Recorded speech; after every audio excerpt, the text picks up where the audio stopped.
métier, c'est un métier de passion, un métier d'aventure, un métier de goût qui vous prend aux tripes et qui vous maintient en alerte en permanence.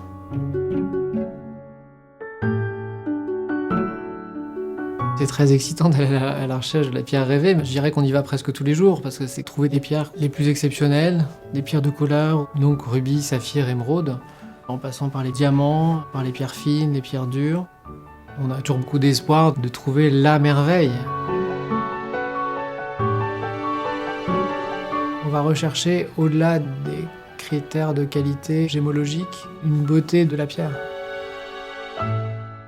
Ce qui fait la différence, c'est un peu le mélange de sa matière, de sa couleur, de sa cristallisation et de la taille, une forme élégante. On voit beaucoup de pierres, mais certaines pierres sont inoubliables.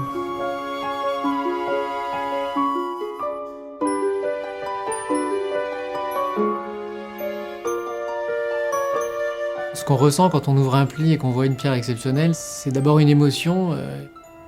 C'est quelque chose qui vous fait vibrer, c'est magique. On peut comparer ça à un tableau exceptionnel. Et puis on va l'apprendre en fait, comme on apprend à lire. On apprend à lire la pierre, on apprend à lire ce qu'elle a à l'intérieur, et c'est aussi peut-être qu'on la fait parler. La meilleure façon de regarder et de connaître une pierre, c'est de la regarder à différentes heures de la journée, à différents endroits.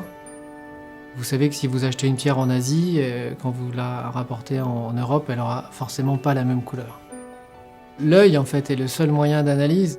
Donc à vous d'ajuster votre œil pour accéder à l'intérieur et découvrir ce que la pierre a comme qualité. C'est ça qui est excitant. C'est un métier très difficile, c'est très long à apprendre. Il faut avoir vu énormément de pierres pour finalement avoir un échantillonnage de couleurs dans la tête qui nous permet de la classifier et de se dire voilà, c'est extraordinaire, je tiens une merveille.